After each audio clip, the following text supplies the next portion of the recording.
Good afternoon and welcome to the second myth-busting webinar from Quilter Cheviot.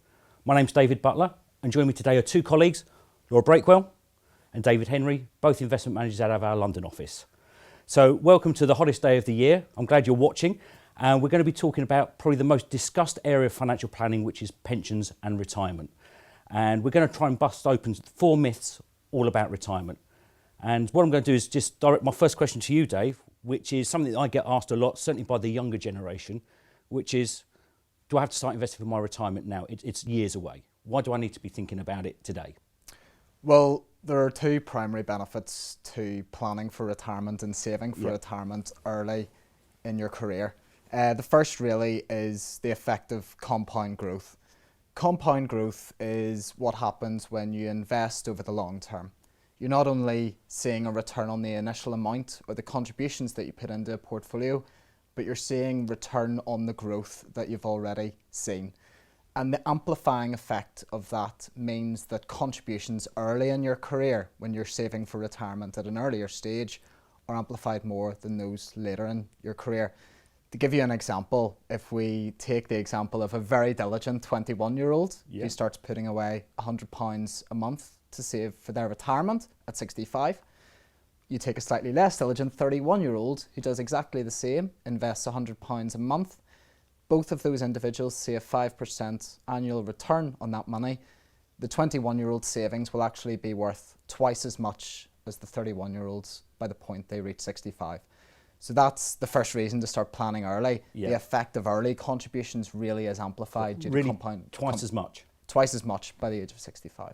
So that's obviously why Einstein said that compounding is the 8th wonder of the world. Absolutely, absolutely. Plan early, get a sensible investment strategy and stick to it. The second reason to start planning early as well is tax relief. When we have reliefs, allowances from the government, it always makes sense to use them.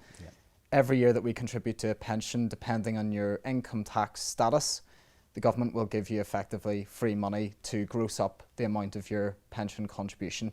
If you're a higher rate taxpayer, for example, in order to contribute £100 to your pension, the effective cost is £60. So there's already a really attractive uplift in terms of return. If you're not contributing each year, then you're effectively missing out on free money sponsored by the government. So when you put together the effect of those 2 things, compounding growth through long-term investment strategy and remaining patient, but also the tax relief element, then you start to see a really quite impressive net return by the time one reaches retirement. So really it is, the sooner you start, the more you're going to get. Absolutely. I think the idea of starting early, get plan in place is really, really important. You know, we spend a lot of time as investment managers speaking to clients about life goals and things that they want to achieve with their money, whether it be getting married or putting their children through university, for example. But you know, retirement is probably the longest, most important part of the financial life for individuals. You've spent so long trying to work to build up a capital base. You're going to have potentially 20, 30 years in which to enjoy that. So starting early and making sure you take avail of those allowances when they're available is really, really important. I suppose then from what you're saying, actually it makes sense to start and save over a 30-year period because you need that money to last for a 30-year period. Oh, absolutely. I think, you know, we've done some work as a firm around how we provide sustainable levels of income for our clients. If you look at life expectancies today, the average male, age 65, is expected to last 18 and a half years. The average female, 21 years from age 65. If you're a husband and a wife, both of you age 65, there's a 1 in 4 chance that one of you will reach 100 years of age. So when we're talking about retirement strategies, it's not a short-term fix for 5-10 years. It is a potentially, if you're in a couple looking at those statistics, a 35-year-long journey. Which, like I say, is as long as you've been saving for the pension. It's a very long time. Absolutely, yes, absolutely. We had a Dr. Dawn Porter come to our offices a few weeks ago and talk about longevity. And one of the things she said was people aren't actually living longer, they're just dying later. And the impact is that if you haven't got enough money to live on, then actually all you're doing is lasting longer in a worse state. Absolutely. I mean, you know, we've alluded to it there. It's a 35-year lifelong journey. Yeah. Retirement isn't going to be one size fits all. I think typically people would expect to spend a little bit more once they've just retired from work. And goodness knows, you've worked hard enough, you may as well enjoy fruits of your labour early in retirement when you want to go on holiday and do the things that you've been saving for.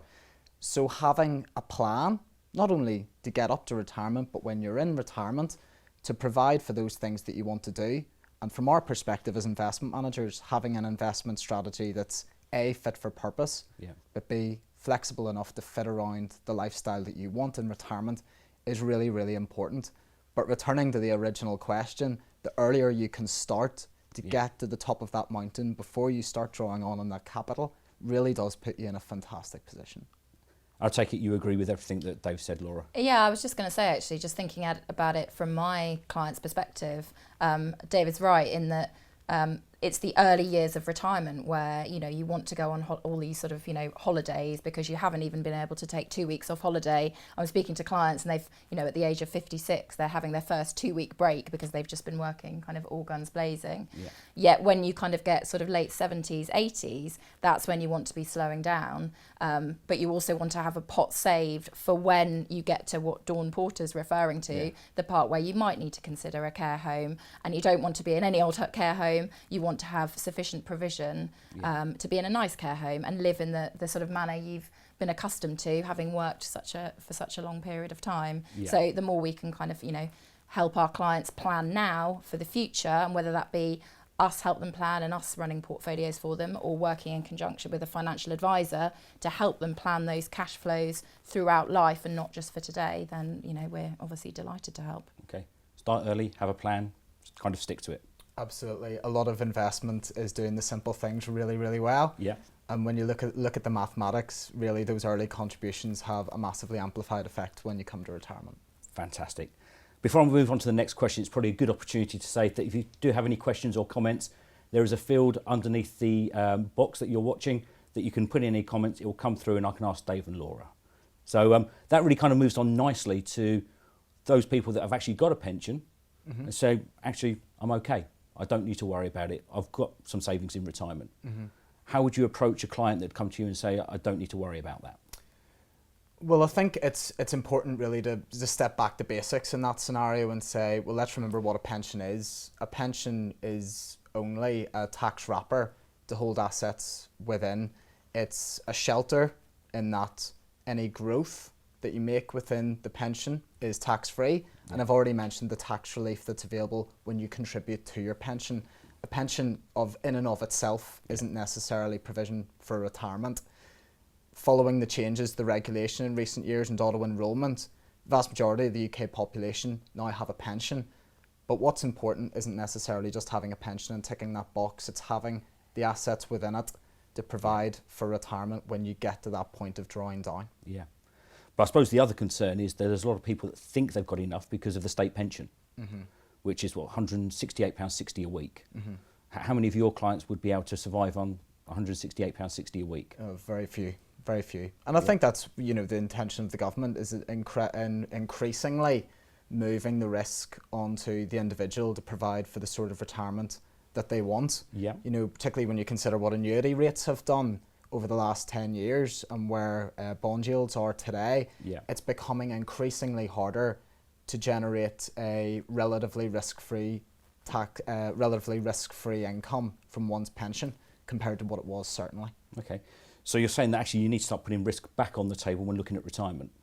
I think so. You know, you mentioned the initial question, I've got a pension, I should be fine. Well, that is one element to it. The other element is building up enough of an asset base, but also crucially, having a sensible investment strategy in place to generate the kind of returns that you want from your pension. Whether that's looking at flexible drawdown, providing an income draw from a portfolio that's sensible and sustainable, but also maybe topping up that regular level of income through selective sale of assets within a portfolio. And when we're dealing, Laura and I, with clients in that kind of scenario, it's a really important part of what we do. Match the level of return that the client wants to an investment strategy that allows them to see that level of return, but also crucially, especially in retirement, sleep at night as well. Okay. I just carry on with that theme. David, you've mentioned the difference between a pension wrapper and what retirement looks like for our clients, and those two things are two very different things. A pension, yes, it might be a pot that you think is just going to kind of kick in come that day when you retire, but actually one person's view of retirement is very different to another person's view. And as David says, we can build a portfolio using a pension, but then tweak it to make it fit with someone's kind of retirement options. Some people might be desperately looking to generate more of an income because the pension and the scheme that they're in currently isn't going to provide them with the retirement income that they need. Others might just be looking for huge amounts of growth because they've got lots of other business interests elsewhere. So from our perspective, it's kind of looking at each person on an individual level and working out, okay, what are their overall objectives? What is their appetite for risk? And ultimately, what is their capacity for loss? Because a lot of people come to us and they want to take either no risk or high risk. Yeah. So we spend a lot of time kind of looking through their assets, looking through their liabilities, maybe getting a financial advisor involved as well to see if they can add some value as well. But yeah, kind of bespoking a portfolio to suit not only the wrapper they're currently in, but also what they want their retirement to look like. Okay. So talking about what it is to look like, I read a report the other day that says that the average pension pot in the UK is £86,000. That's what the average UK citizen is going to retire on. What sort of income would £86,000 worth of pension give you? What would retirement look like? Well, I think if you're looking at annuity rates, you'd be maybe looking at the £3,000, £4,000 a year mark based on that. Yeah. I mean, to give you an idea, a natural income from a portfolio that I would feel comfortable projecting for a client, solely income yield and ignoring capital growth, would be around the 3.5% mark. Okay. I think is sensible without taking excessive risk. Now, one of the fantastic things about managing money within a pension is that we don't need to think about how we generate return. And what I mean by that is we're not solely focused on generating income yield or capital growth. What we can do is combine those two in a way that's going to get the client the best net result because there's no tax consequences of how we generate those within the portfolio. Okay. So if you're saying £3,500 a year, that's not a lot to live on.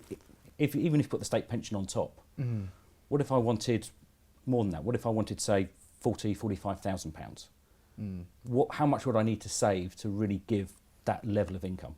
I think at that kind of level, following up on the work that we've done with Finalytic on this point, you're looking at a capital base of around £1 million, which isn't too far from the lifetime allowance today. So that really shows the scale of, not necessarily the problem, but the challenge if one wants that level of income in retirement, the sort of place that you need to get to in order to generate that. But of course, everyone's different. Everyone's on their own individual journey. You mentioned probably good to get financial advice, Laura. Definitely. I mean, I've got some clients, or we've got some clients where they've literally got a pot of money and all they want to do is for us to manage it for them, to come up with their risk profile, to put a strategy together and run a portfolio for them. Other people come to us and they've got very complicated circumstances. They've got, business interests overseas. They've got pensions all over the place. And although we can manage the underlying investments and kind of review people's risk profiles, what we really need is guidance from a financial advisor who can actually give the specific pension advice along the lines of what sort of wrapper should it be in, what are the tax implications. So if we work alongside each other, the financial advisor can very much do the kind of financial plan from kind of a top-down perspective, and we can get involved more in a supporting role to actually come up with the portfolio that's going to align to the financial plan that's been put into place. So we work quite closely with financial advisors. We don't have to, but it's very much up to the client's discretion and how complicated their circumstances are. Okay. And something else I'm hearing is actually retirement isn't necessarily just about pensions. There's different ways that you can save for your retirement. Absolutely. I think, I mentioned it earlier, those tax allowances. The pension contribution tax relief is just one of them. Also, it makes sense to use ISA allowances, capital gains tax allowances. But really, when you're thinking about the benefits of a pension, one thing that we haven't touched upon really is the inheritance tax relief. And increasingly, pensions are becoming a way of holding assets for clients who want to pass assets on not just to themselves in retirement, but also to their children and potentially their grandchildren. Following the changes in the rules, pensions are no longer the primary source of retirement income, of course. But they do make a lot of sense for people that want to build up a retirement pot that they may or may not need. They can write a cheque to themselves in future or write a cheque to their children. Okay. And on that note, I mean, that's one of our sort of main sources of referral at the moment, whereby people have collected a lot of personal pensions over the years, and actually it's the kind of death benefits of putting monies into a SIP to make sure it's then ring fenced for inheritance tax purposes. And these clients are coming to us and saying, you know, I don't even want to touch these pensions, but I want to make sure if I die that they all go to my children or my spouse, and I don't lose 50% in tax because they're in the wrong wrapper. Hence why, in conjunction with a financial advisor, we can come up with, you know, the right product to meet the client's requirements. Okay. Well, we have had a question come through which is on the same theme, but at the opposite end of the original question, which is, what can I do if I don't have long before I retire? Don't panic. To begin with, I think the main thing is to be aware of where you want to get to. Once you have an idea of what level of income you want in retirement, you at least have a goal then to work towards.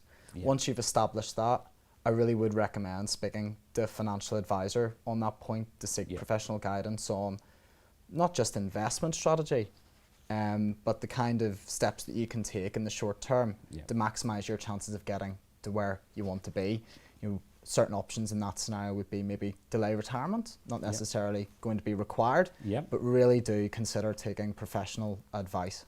And of course, with the introduction of pension freedoms, retirement is no longer just a single event, is it? You can, like I say, delay retirement or semi-retire, use different pots. So there's much more flexibility now. So coming back to your original statement, just don't panic. Absolutely, don't panic, and have an investment strategy that can fit within those circumstances, as you say, that's flexible. Okay, fantastic. Well, let's move on to a myth that I hear all the time, even from my own parents, which is actually my house is my pension. So I'm going to bring Laura into this one. So Laura, if you had clients that came to you and said, I'm set, it's okay, my house is my pension, that's what I'm going to retire on, how would you answer that? So it's a statement that people make quite often. A lot of my clients just think, oh, it's fine, I don't need a pension, I've got a property, and when the time comes, I'll either downsize or, you know, I'll do some equity release, etc., etc. Well, I suppose from a high level perspective, yes, okay, your house can be your pension, but probably not in isolation. And the main reason for that is the kind of illiquidity that's associated with property. And I'm going to kind of tackle this in sort of 4 parts. Okay. So I'm first going to look at kind of the illiquidity of property. Secondly, going to look at property versus the stock market and sort of the performance that we've seen historically. And then thirdly, look at property as a single asset class in its own right, and whether you should just be holding one asset class. Okay. So firstly, if we look at the illiquidity and sort of inflexibility of property, so you can go down the equity release route, which is a little bit like taking out a mortgage sort of at the other end of the spectrum, whereby you don't have to pay that money back while you live in the property, but you do have to pay an interest in order to basically release some equity that's been built into your property. Now, that's very much a financial advisor's job, so we can very much introduce you to financial advisors that can help with that. The other option, you know, you've retired, you're 65 or 66, 67, how do you get the money out of your property? Well, the only way to physically do that is to downsize. But to downsize, you might have to consider sort of other areas. You might have to move to a slightly less desirable location. You might have to move to a much smaller house, but in the same area. You might have quite a lot of emotional ties with that house. I mean, you might still have 25-year-old children living in the house, so you can't sell the house. And having retired and suddenly losing that income that you've had, you know, on a monthly basis for the last 40, 50 years, it's going to be very hard to suddenly replace that with a cash pot, even if you do manage to sell your property kind of the next day. You've then got to contend with property prices. You know, you might not get the right value, you know, Brexit, etc. might be happening, which is obviously affecting house prices at the moment. So there's a lot of considerations if you're just considering your home to be your pension.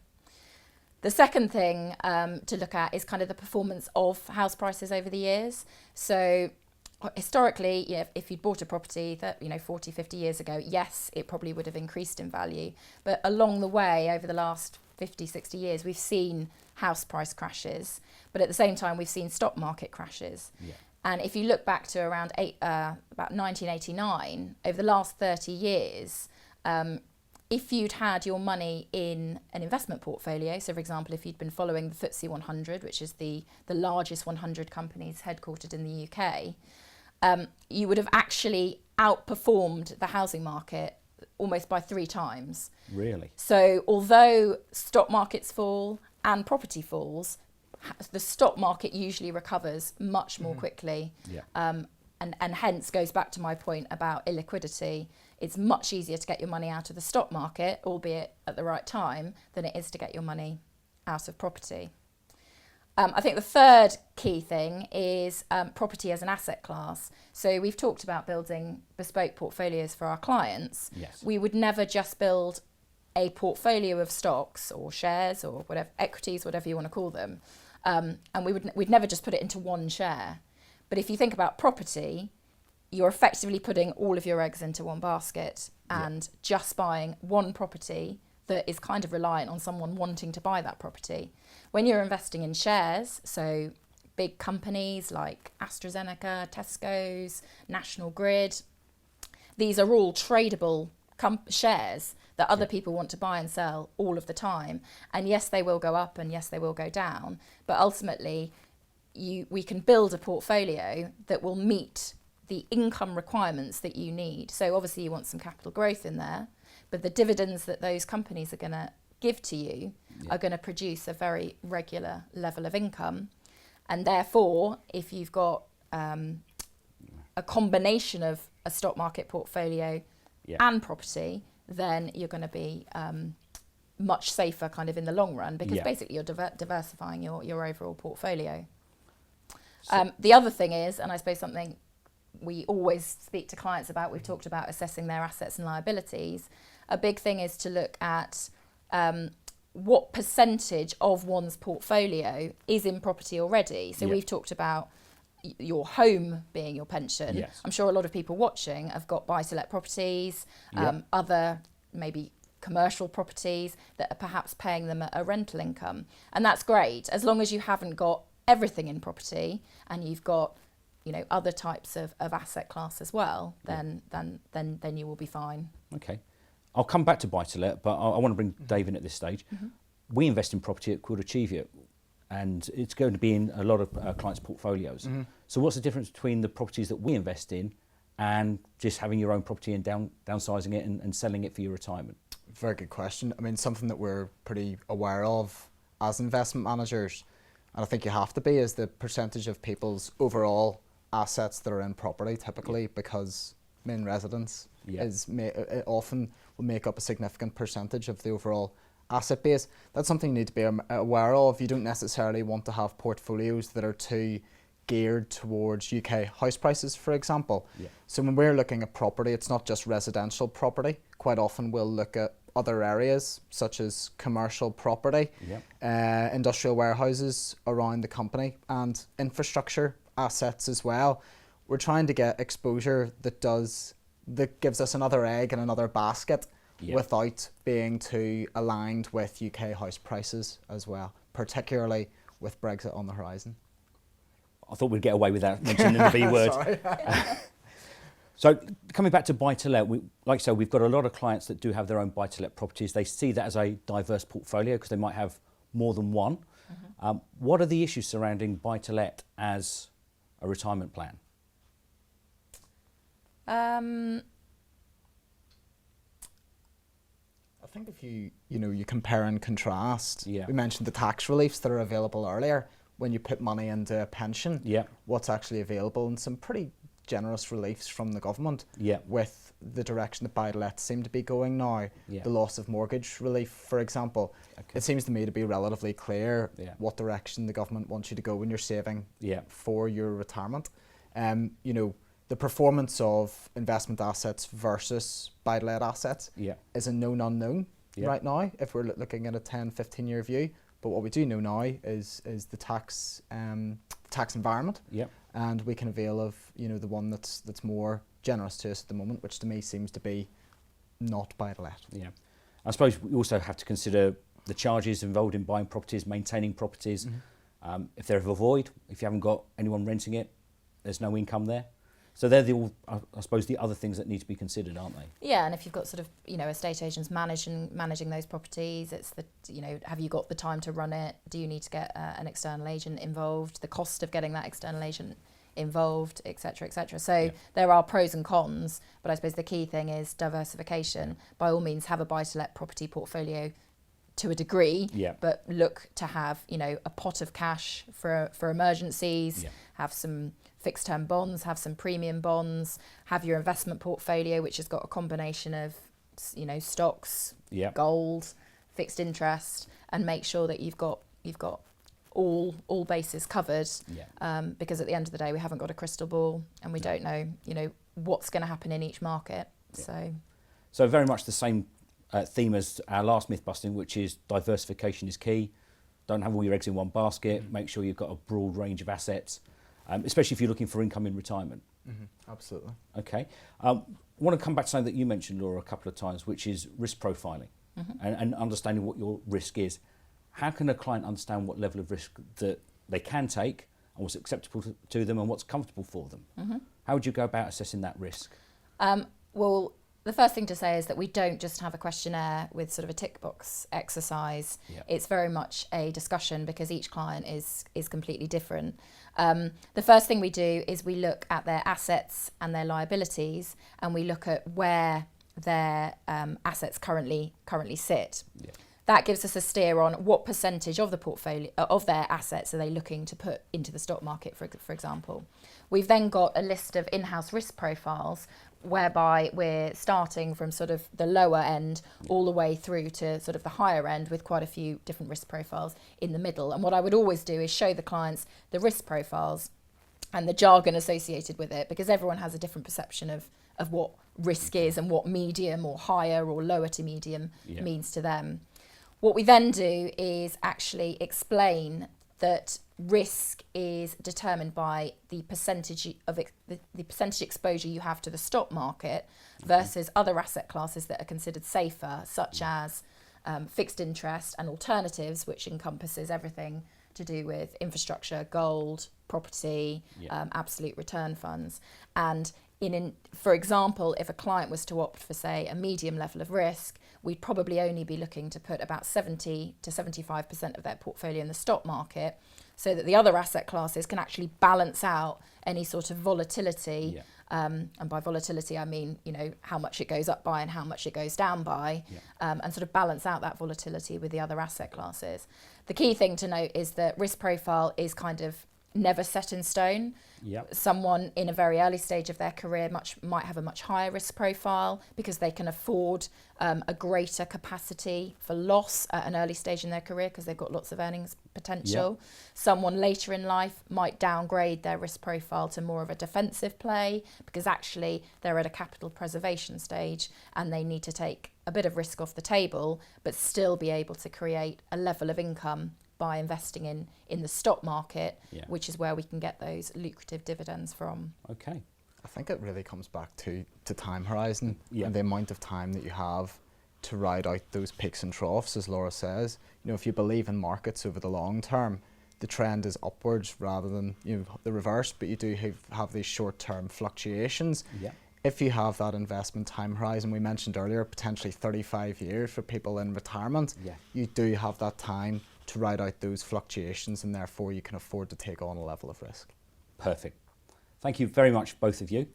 Before we wrap up, I'd just like to ask you both just to leave the viewers with one key message from what you've been talking about so they can remember everything that we've gone through over the past half hour. So first of you to Dave. Absolutely. If you can, plan early. Bear in mind where the tax allowances are and try and use them every year.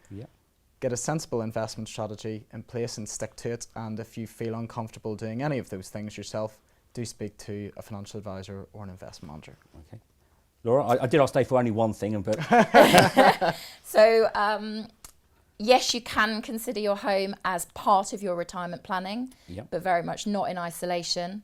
And diversification is key. Think of property as a single asset class. It's got to be considered within multiple asset classes in order to actually build a successful retirement plan. Thank you very much, both of you. It leaves me now just to finish with the final myth, which is actually, do I still need to be invested in retirement? From everything you heard from Dave and Laura today, we're talking about 20, 30, possibly 35-year time horizons in retirement, with a real need for real income over and above inflation. The only way that can be achieved in today's environment is through investing. So we would absolutely advocate sitting down with an investment manager and or a financial advisor, build a plan and stick to it. Hopefully you found today of interest, and we look forward to seeing you at the next Myth-Busting webinar. Thank you very much.